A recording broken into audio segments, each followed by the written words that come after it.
Toutes les personnes que nous avons rencontrées, elles nous ont cédé une sorte de responsabilité, une certaine pression sur les épaules en fait.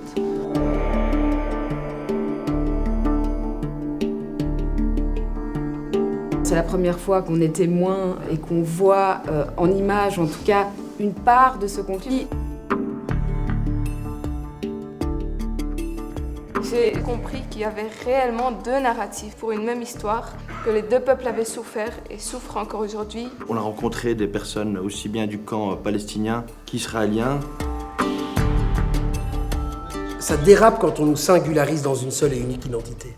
Quand est-ce qu'on va se réveiller? Parce qu'il y a pour le moment des lanceurs d'alerte.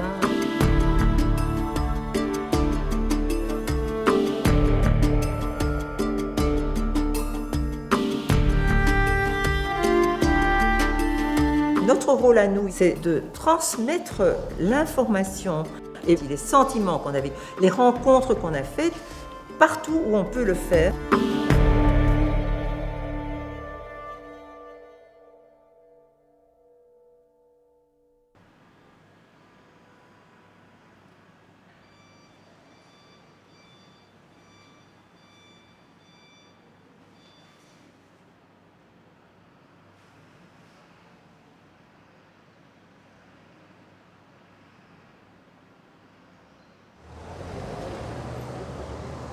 A few days ago, I sent a message on the Twitter just to encourage, people to come to visit and to see things by their eyes and to engage directly with the people.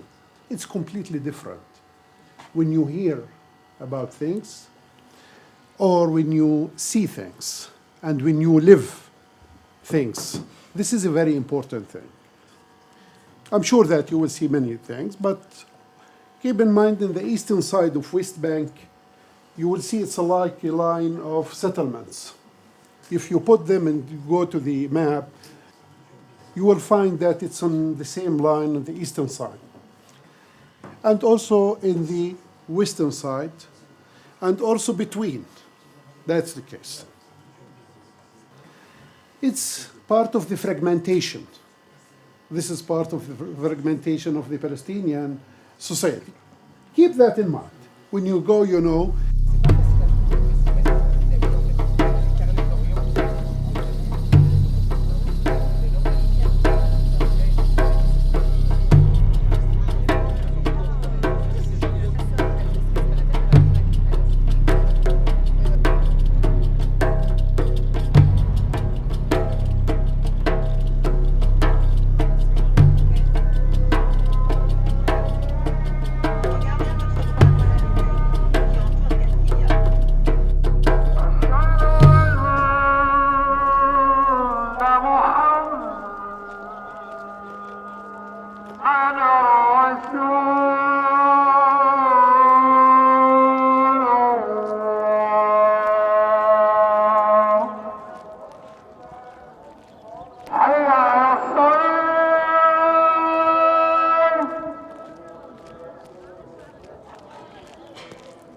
I want to make sure that we are all aware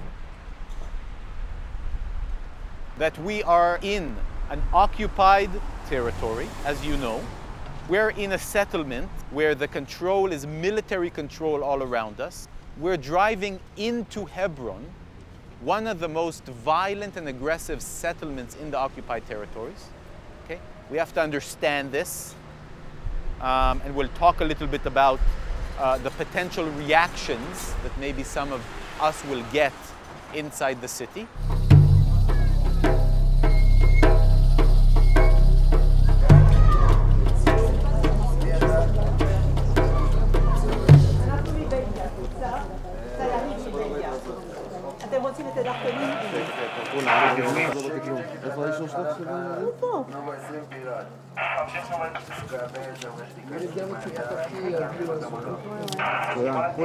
Montez votre feuille bleue aussi. Alors tout le monde va montrer son passeport. Tout le monde va montrer son passeport.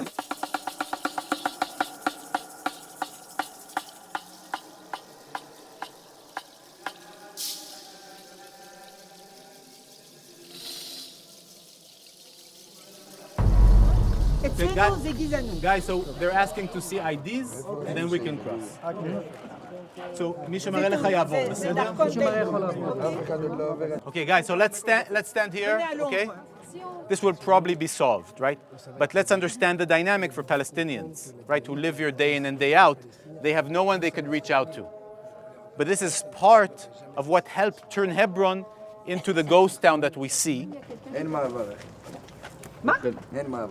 אנחנו נלך למשטרה, ואנחנו נלך לעורכי דין. תלכי לעורך דין, מה את רוצה מהחיים שלך? בסדר, אחי, אמרת תודה. Ils ne veulent pas nous laisser entrer. This isn't an easy situation. You have nothing to fear. Okay, I can promise you, you have nothing to fear. I know that it's not comfortable, but we have the privilege, you have the privilege of being internationals, being tourists. These roads, these shops are not closed because, you know, it's a holiday or because it's a, you know, a specific day of the week. They've been closed this way since 1999. Some of the shops have been closed since 1994. Right? The owners of the shops got no compensation. And in many places we see some of the shops being taken over by the settlers. Okay? Let's continue on.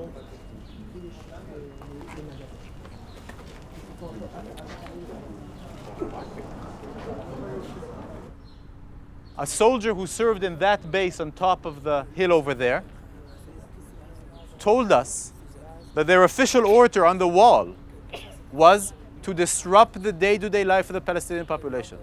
The orders of the soldiers is to create a feeling for Palestinians that there's an Israeli soldier sitting on the shoulder of every Palestinian.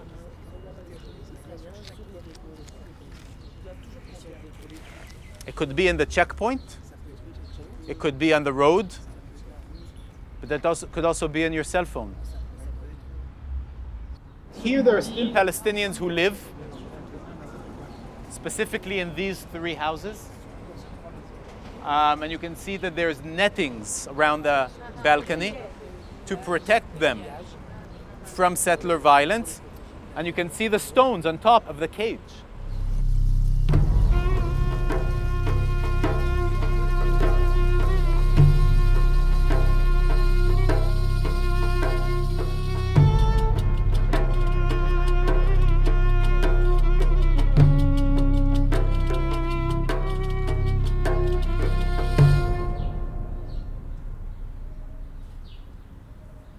You will reach the point. You will not find us. Now we have 6 Palestinian human rights organizations are announced as terrorist organizations. They indicted me 2016 with 18 military charges. It's in our shoulder like that. They are waiting the right opportunity to get rid of all of us. Do we have protection? No. Do we have someone backing us up? No. The question is, what do we have to push as real points to make the situation different? Because we can recognize it, and okay, that's part one, we recognize it's apartheid, but then, knowing that, what is the agenda? Knowing all the stuff we know about it, knowing all the settlements that are already here, what is the agenda then? Yes, I want to be equal. I feel equal to. About apartheid, you know, when we describe what is happening to me as an apartheid, it's not only you will describe that. Tal Shapiro, the former American ambassador to Israel, 2016, described what is happening in West Bank as double standards. 2 sets of law in the same area for different people. Kerry himself described it as an apartheid, and he, in a way or another, you know, said, okay, something like that. Many politicians, they describe it as because it is apartheid. I want, when we describe in our glossary the reality on the ground, what it is, then we can convince people to join. Increasing the cost of the occupation, the smartest campaign is to target the Israeli settlements. This is what I'm doing. This is what I believe in. Mais donc l'idée, c'est vraiment de déposer ce qu'on a appris aujourd'hui, ce qui nous a interpellés, ce qui nous a touchés. Ok, est-ce que quelqu'un souhaite intervenir, parler d'un moment marquant de la journée, quelque chose qui a été riche en émotions ou en apprentissage?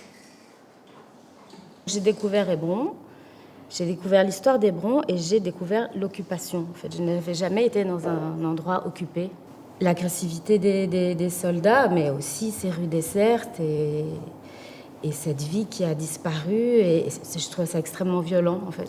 Donc, très, très fort. Et j'ai l'impression que j'ai compris un peu ce que c'était un pays en guerre. Ça, c'est une chose. Et puis, en même temps, il y avait Avner et sa force et son trajet et sa lumière qui nous a éclairés, accompagnés, qui était sérieux, mais en même temps détendu et concentré et qui nous a vraiment accompagnés pour comprendre et vivre ça. Il était, je trouve que quel travail il a fait sur lui-même pour réussir à porter un tel regard systémique. Donc, il n'était pas à critiquer une discrimination sur le moment, là, à Hébron, mais à le replacer dans une logique d'organisation, de planification. Quel trajet il faut faire pour pouvoir être aussi critique vis-à-vis de son propre État, et qu'il aime, par ailleurs, je pense. On a beau à lire des articles de journal, voir des reportages, on ne pourra jamais se rendre compte de ce qui se passe réellement sur place si on n'y va pas ou si on ne le vit pas. Et donc cette expérience nous permet de, entre guillemets, ouvrir les yeux et se rendre compte de la triste réalité. Si moi je suis que témoin, eux ils vivent ça, c'est leur vie, ils sont nés là-dedans, et eux ils arrivent à tirer encore des ressources d'espoir. Mais moi je dois avoir espoir en fait pour ces gens-là. Israël est devenu tellement puissant et tellement fort, et personne ne l'arrête. Et moi ça me glace un peu le sang en entendant ça, parce que je vois bien, enfin je sens bien. Donc voilà, moi en tant que juive, parce que je parlais de chacun nos expériences, moi en tant que juive, c'est vraiment très heurtant aussi. Cette fois-ci on a été bloqués et c'était beaucoup plus violent, je trouve, surtout pour une partie du groupe où on a dit qu'on était peut-être palestiniens, puis il y a eu les membres du groupe qui sont des jeunes femmes voilées, et le voile encore une fois a fait son effet. D'ailleurs, je félicite toutes les femmes voilées qui sont restées fortes, les de marbre. Et je me dis que moi, en tant qu'éducateur, si je dois accompagner des jeunes de Molenbeek ici, je ne sais pas si elles auront la force et la maturité qu'ont eu nos amis ici présents. Moi, j'ai emmené, et il faut le faire, il faut amener des jeunes Molenbeekois ici. On l'a fait avec des jeunes Molenbeekois, des jeunes de Uccle, des jeunes... Pourquoi? Parce qu'ils sont bouleversés par ce qu'ils voient ici. Mais ils rencontrent aussi des Avner. Et ils peuvent dire, moi j'ai parlé avec Avner qui m'a dit des choses, c'est extraordinaire. Comment est-ce qu'un soldat, c'est ce qu'on a entendu beaucoup de nos jeunes, comment un soldat israélien, comment est-ce qu'il peut s'opposer à son gouvernement? Comment est-ce qu'il peut faire ça? Donc je pense que ça c'est notre responsabilité et c'est pour ça que nous devons continuer à amener des jeunes, c'est pour ça que nous devons continuer à renforcer tout ce que nous sommes en train de faire ici. Ça ne va pas changer du jour au lendemain, mais ça doit nous permettre petit à petit d'avoir une influence. Et c'est important que les gens ici qui se battent comme Avner et comme Issa sachent qu'ils ont un appui permanent de notre part. À tous les niveaux, nous pouvons le faire.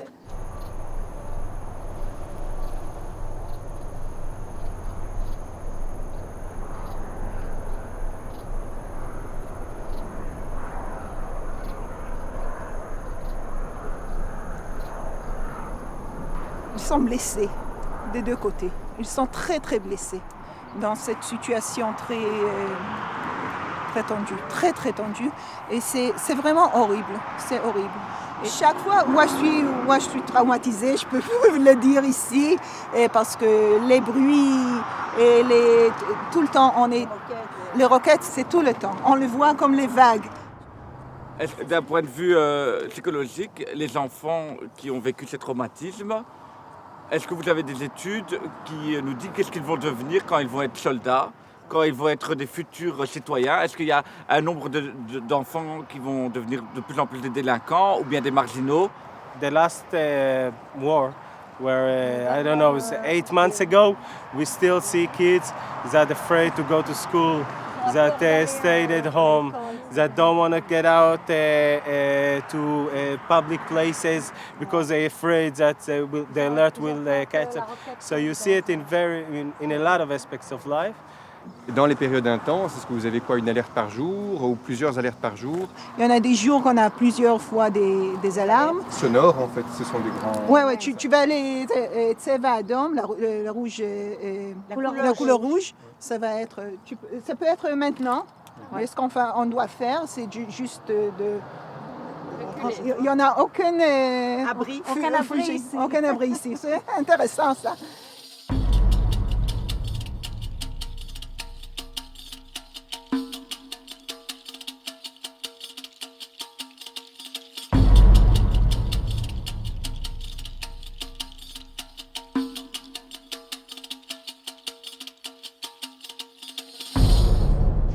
This is a private shelter, private home shelter.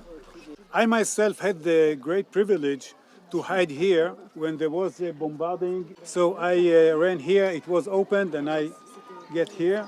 But a part of the entrance here, they are not used. Sometimes we are thinking if we remove this or not, but it's still here. Et quand on parlait d'asymétrie, ok? Là c'est flagrant l'asymétrie, ok? Un kibbutz, un État qui protège ses citoyens, surtout le kibbutz, qui protège ses citoyens. Et la question qu'on doit se demander, qu'est-ce qui se passe de l'autre côté de la frontière? Est-ce qu'on peut ignorer ce qui se passe de l'autre côté? Okay?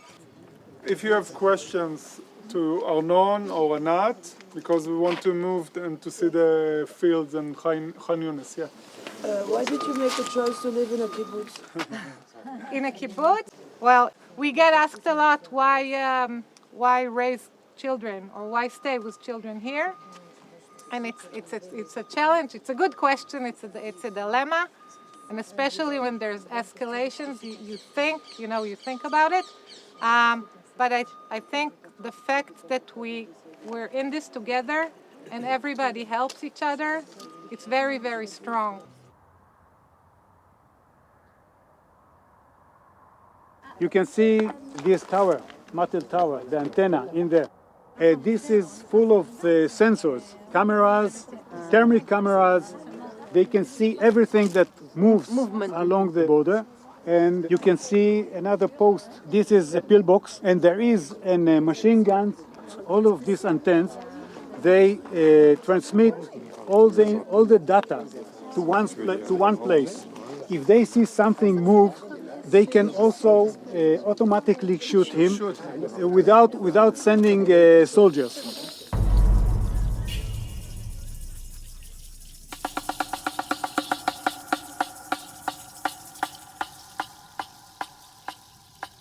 Ce qui m'a frappé, c'est le monsieur qui nous a présenté le kibbutz, tout ce détail, les drones, les caméras, les capteurs de mouvement, voilà, voilà, le mur, tous ces détails vraiment pour traquer ces pauvres gens.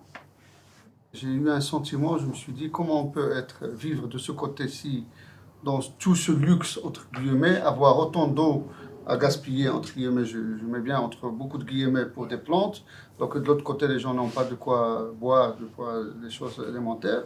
Et puis, le monsieur, il en parlait d'une sérénité, mais déconcertante. En fait, je continue vraiment à ne pas arriver à comprendre les motivations ultra profondes du fait que des gens choisissent librement de continuer à habiter là, et je ne peux pas, je ne peux pas m'empêcher d'y voir quand même une volonté d'occuper l'espace, en toute connaissance de cause.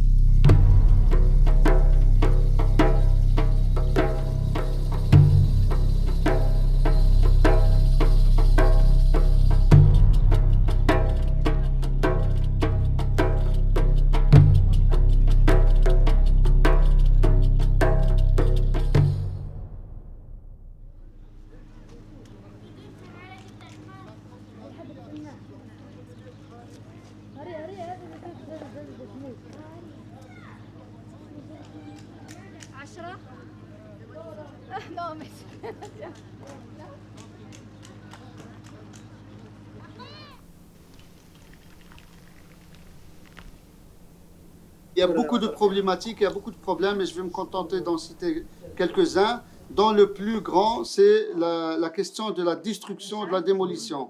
Et chaque année, Israël détruit plus ou moins 2500 logements.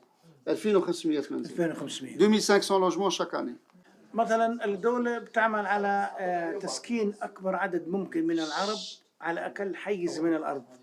L'État, elle fait en sorte de loger un maximum d'Arabes dans le plus petit lot de terrain ou espace. بالعكس أكثر عدد ممكن من أقل عدد ممكن من اليهود على أكبر مساحة ممكنة من الأرض. Contrairement à cela, elle fait habiter ou elle loge un minimum plutôt de citoyens de confession juive dans des terrains très vastes.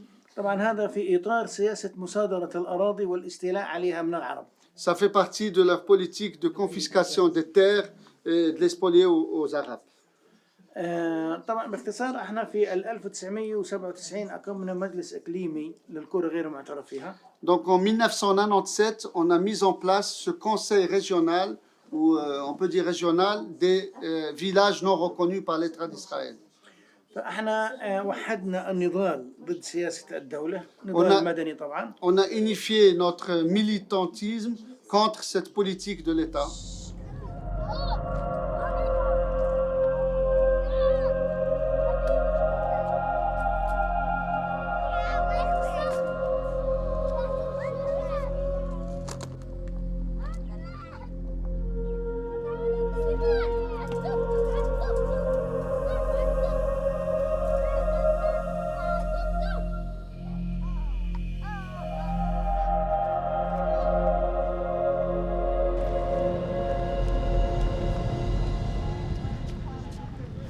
Moi, ce que je retiens, c'est cet échange avec le représentant des villages non reconnus.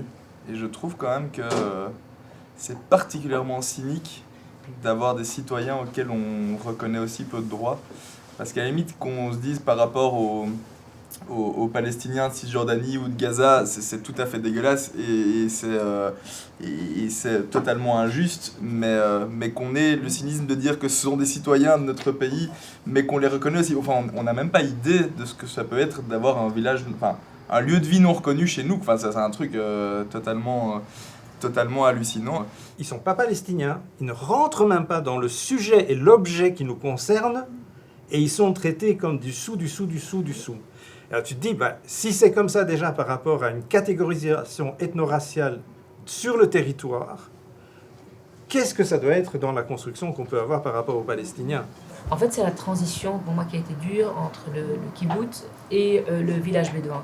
Et en fait, au-delà de tout ce qu'ils nous ont expliqué, je me suis vraiment demandé comment, au XXIe siècle, on peut encore accepter qu'un citoyen israélien, parce que ce sont des citoyens à part entière quand même, ou pas, c'est ça, c'est des citoyens israéliens, accepter une catégorisation dans la citoyenneté. Toi tu peux pas.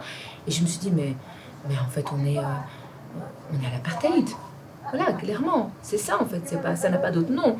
Et là, je peux pas mettre de la nuance. J'ai difficile, vraiment, personnellement, difficile à mettre de la nuance, de dire, oui, il faut entendre que... Non, là, c'est très compliqué pour moi de me dire, mais non, ce monsieur, il a le droit d'être là, il paye ses impôts, mais en contrepartie, il n'a rien, il a au contraire que de la misère. Moi, je voulais dire, c'est vrai, Imen, que... on n'est pas dans la nuance quand on voit ce qu'on a vu cet après-midi. Évidemment, mais ce n'est pas cette nuance-là que nous cherchons.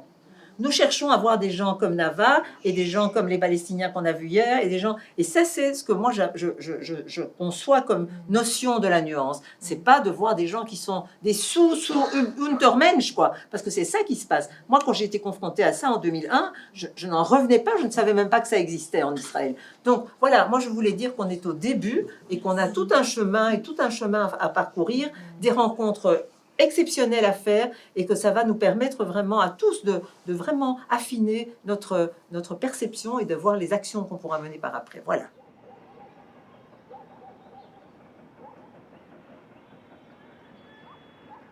What we are going to do today is a short overview of some of the East Jerusalem issues.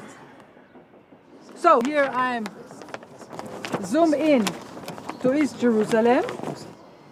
All the brown areas are Palestinian neighborhoods. Okay, this is the old city in the heart.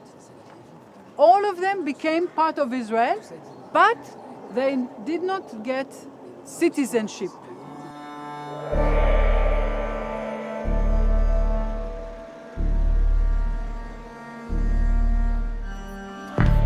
Okay?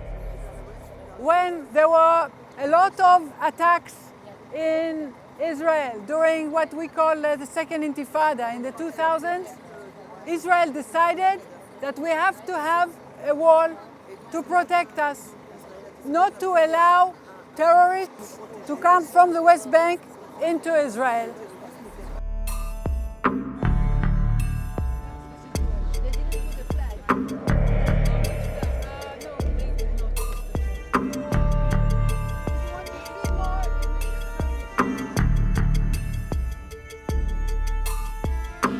Et alors, tu as des écriteaux, et ici, il y a marqué Tahbir, Jarimat al-Harb, c'est-à-dire que l'évacuation de ces maisons, la confiscation de ces maisons, c'est un crime de guerre.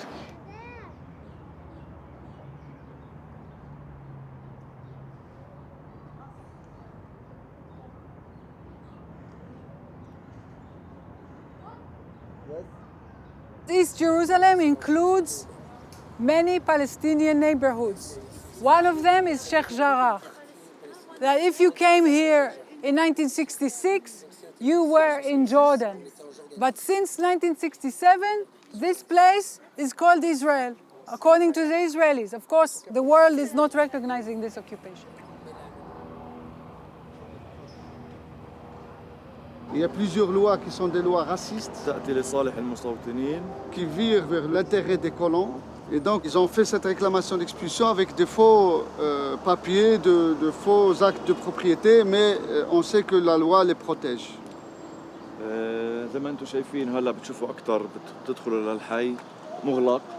Comme vous pouvez le constater, le quartier est fermé et vous allez encore le constater en y accédant. C'est fermé, c'est bouclé.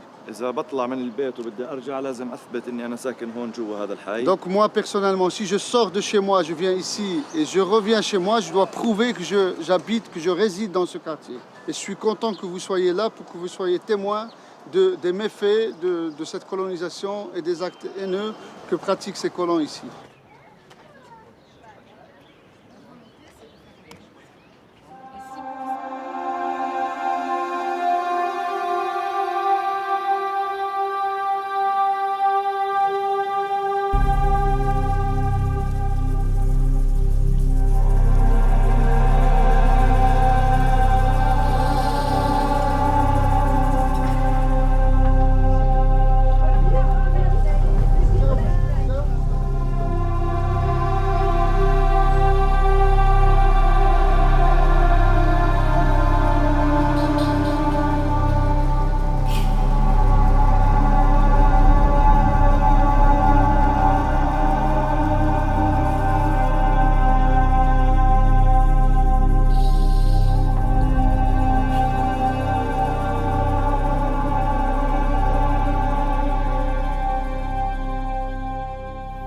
Au début, on apprend, on lit, on s'informe, on regarde, on écoute, et on a des éléments de compréhension.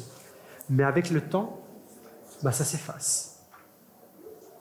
Ça se floute. La mémoire, c'est ça. L'être humain est obligé d'oublier. On est incapable d'emmagasiner dans notre esprit tout ce que nous vivons, tout ce que nous faisons comme expérience. C'est pour cela que aussi dans la culture juive, il y a deux impératifs. Le premier, c'est de ne pas oublier, et le second, c'est de se souvenir. Ce n'est pas la même chose. Lotishkach, zachor, deux choses différentes.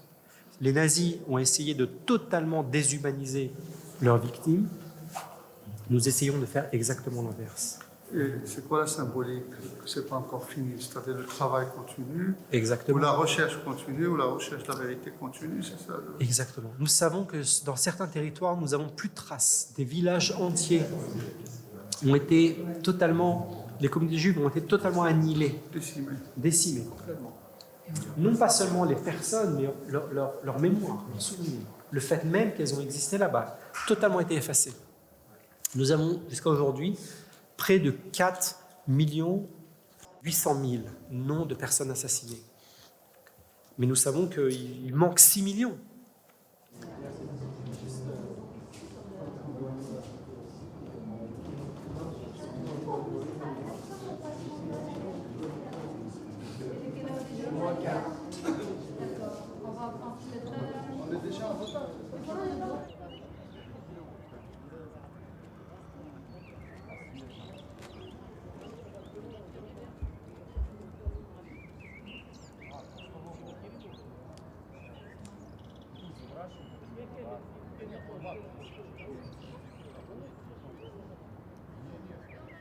J'ai pas pu finir la visite parce que je me suis effondrée.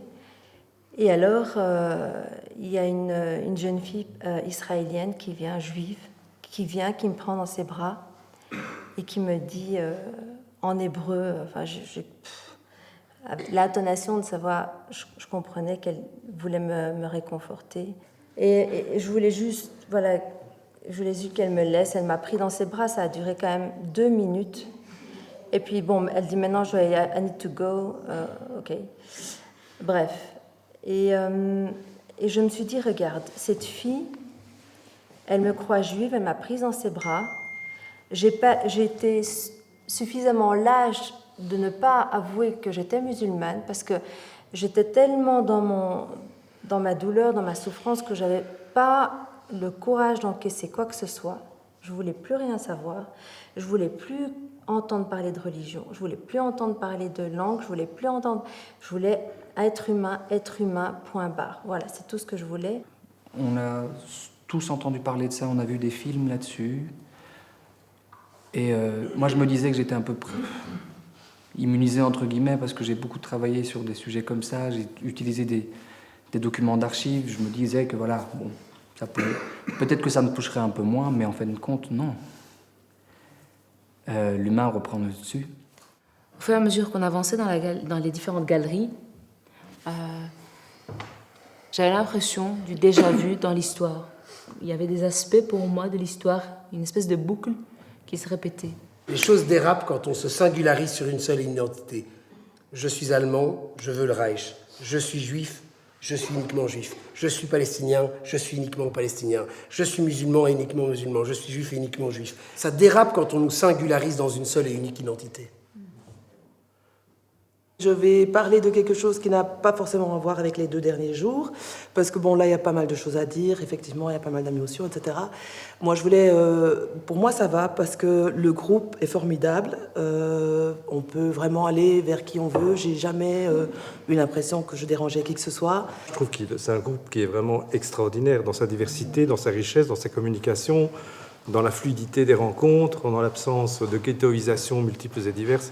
Pour avoir fait déjà quelques groupes comme ça, voilà, je trouve qu'on est un groupe exceptionnel et j'ai pas peur de le dire.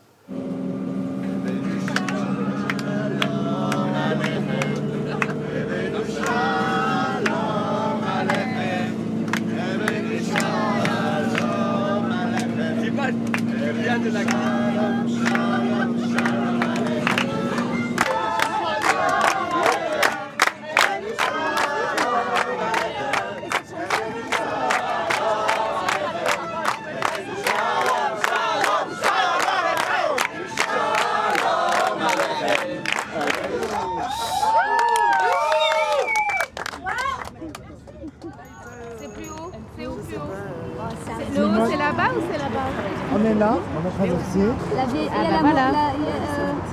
Oui, c'est ça, c'est le quartier où il y a les maisons Baos.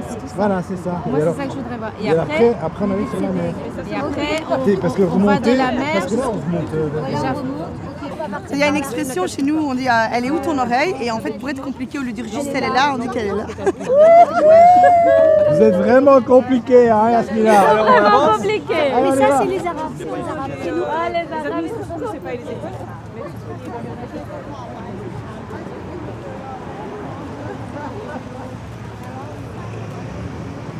On vient rencontrer des ONG, des écoles, des deux côtés, de la population. Et donc voilà. Aujourd'hui c'est du temps libre, donc on se promène. Moi je me posais une question, parce qu'on nous dit souvent Tel Aviv c'est un peu une bulle. Oui. Et donc ceux qui habitent Tel Aviv sont un peu dans leur monde, etc. Non, c'est pas ça que ça veut dire. Ah non. Du coup ça pire quoi. Là, en fait, Tel Aviv, c'est une bulle par rapport au reste du pays parce que c'est une capitale. C'est un petit peu à l'image de New York où il y a plein de nationalités qui se rencontrent, des gens du monde. Ou Bruxelles quoi.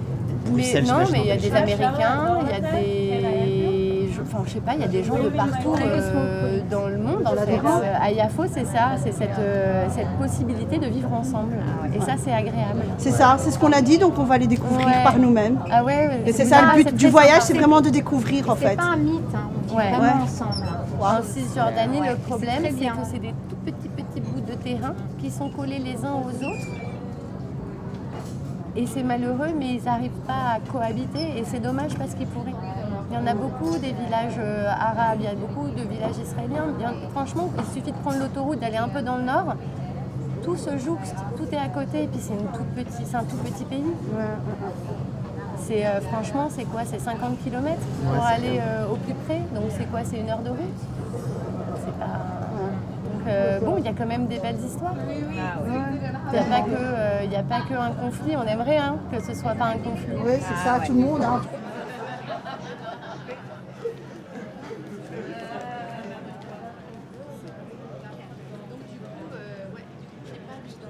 Alors, je suis israélien, je suis juif, je suis universitaire, historien et je suis né en Europe, arrivé ici enfant.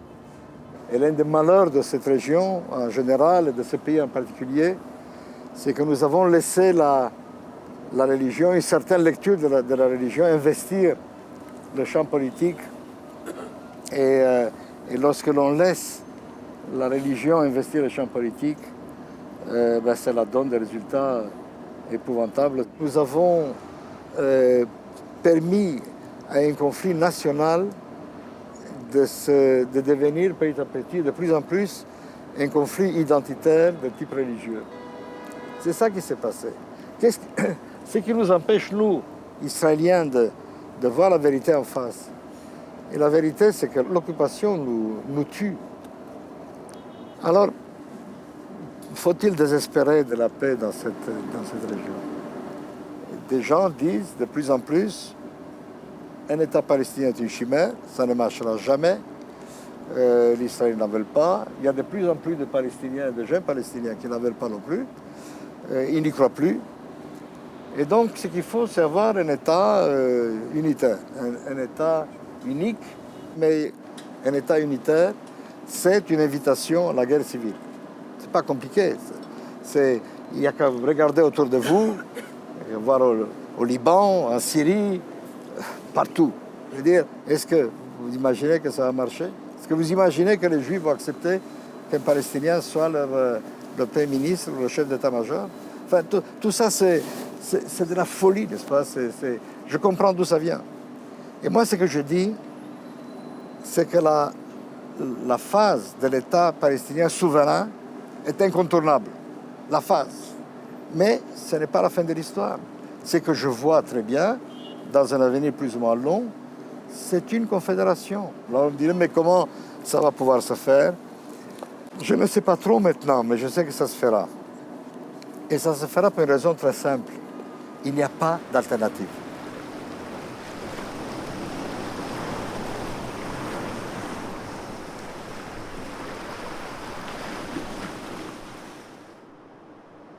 This Palestinian terrorist to my right is my brother, my dear brother, Bassam Aramin. He probably is the closest person to me. I admire him. I look up to him. And I take a lot of strength out of him and my other brothers and sisters, Israelis and Palestinians, members of this group, unique group of ours, which is known by the name of the Parents Circle, the Israeli-Palestinian Bereaved Families for Peace, which is probably the only organization on earth that does not seek new members. On the 4th of September 1997, just a few days before Yom Kippur, it was the first day of school. Two suicide bombers, Palestinians, blew themselves up in Ben Yehuda Street in the center of Jerusalem. At first, when you hear about the explosion, you keep hoping that maybe this time this finger will not turn towards you. And you go from hospital to hospital, from police station to police station, many long and frustrating hours until eventually, very, very later that night, you find yourself in the morgue in Abu Kabir. And this finger is stuck right between your eyes, and you see this sight which you will never, ever be able to forget for the rest of your life. Why did it happen? How could such a horrible thing take place? What can cause someone to be that angry, that mad, that desperate and hopeless, that he's willing to blow himself up with 14-year-old little girl? And then the most important question of them all, what can you do personally in order to prevent this unbearable pain from other people, from other families? All I can tell you is that from that moment on until today, I devote my life to go everywhere possible, to talk to anyone possible, people who want to listen and people who will not listen, to convey this very basic and very simple message which says we are not doomed. This is not our destiny to keep on killing each other in this holy land of ours forever. It's not written anywhere. We can change it. And we can break once and for all this endless cycle of violence and revenge and retaliation. And the only way to do it is simply by talking to each other, because it will not stop. Thank you very much for listening.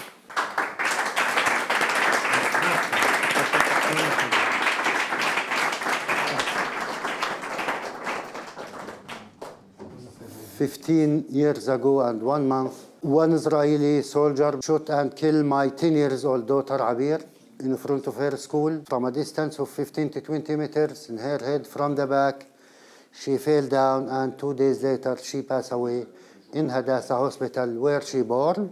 2 hours later I received my brother Rami and his wife and more than 30 Israeli families who stayed with me 3 days in the hospital until Abir passed away.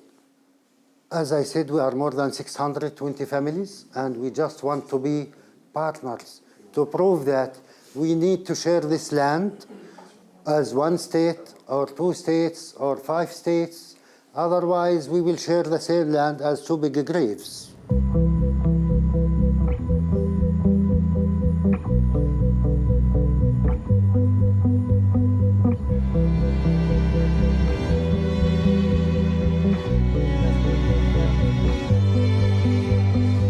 The key to move forward is not being sunk in the past.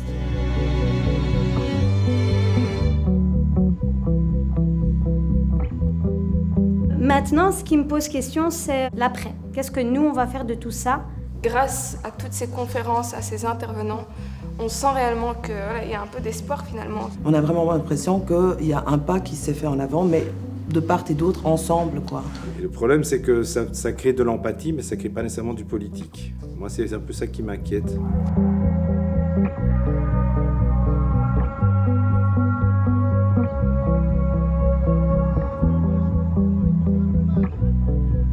On a entendu violence, on a entendu 10 militants, on a entendu beaucoup de choses qui ont fait du bruit. Mais moi, ce que je retiens, c'est le silence politique. Oui, mais non, mais en fait, c'est parce qu'on peut pas vivre ensemble. C'était ça l'argument, on peut pas vivre ensemble. C'est pas un argument. Plaider à chaque fois pour qu'on puisse déconstruire ces panneaux, ces murs, ces non-dialogues. Non, en fait, je crois qu'il faut arrêter avec cette histoire de solution, parce qu'il n'y en a pas aujourd'hui, il n'y en a pas. Mais il y a des actions. Et on a vu pendant 9 jours des gens qui agissent.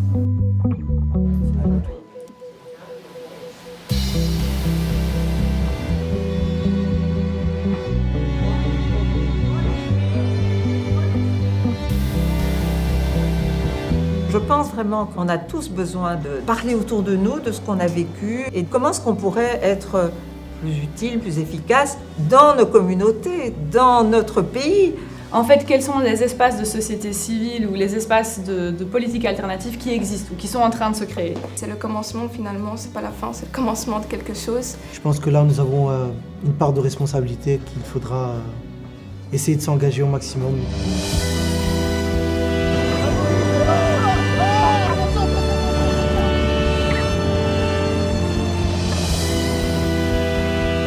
Ah!